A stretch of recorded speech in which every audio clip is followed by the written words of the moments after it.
السلام علیکم دوستو، آج ہم آپ کو بتائیں گے باب توبہ کبھی بند نہیں ہوتا۔ حضرت فضیل رحمۃ اللہ علیہ کا قول ہے، رب ذوالجلال کا ارشاد ہے، گناہ گاروں کو بشارت دے دو، اگر وہ توبہ کرے میں قبول کروں گا۔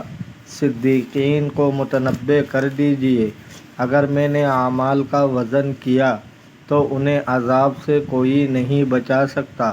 حضرت عبداللہ بن عمر رضی اللہ تعالی عنہ کا ارشاد ہے، جو گناہوں کی یاد میں پشیمان ہو گیا اور اس کا دل خوف خدا سے کانپ گیا، اس کے گناہوں کو محو کر دیا جاتا ہے۔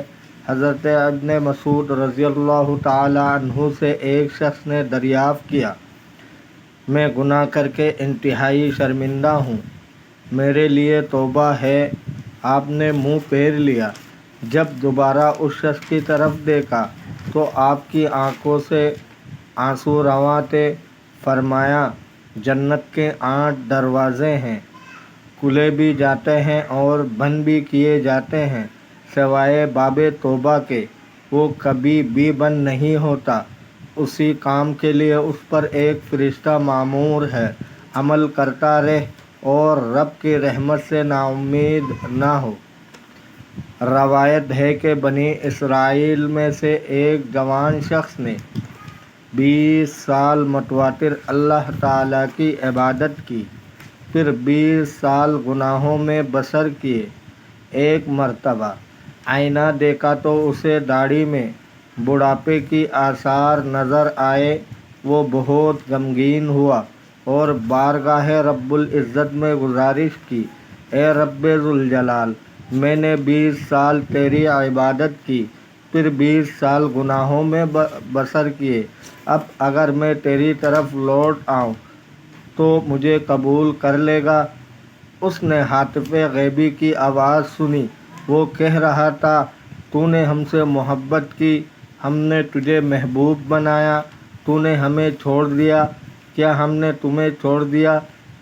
تو نے گناہ کیے، ہم نے مہلت دے دی، اب اگر تو ہماری بارگاہ میں لوٹے گا تو ہم تجھے شرف قبولیت بخشیں گے۔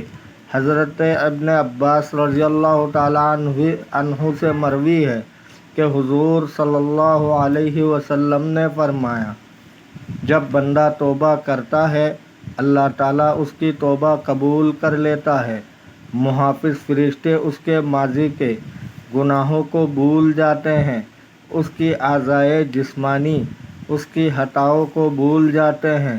زمین کا وہ ٹکڑا جس پر اس نے گناہ کیا ہے اور آسمان کا وہ حصہ جس کے نیچے اس نے گناہ کیا ہے، اس کے گناہوں کو بھول جاتے ہیں۔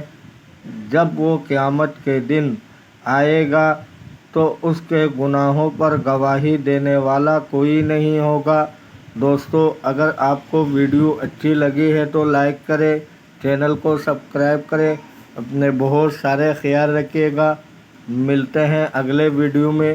اللہ حافظ۔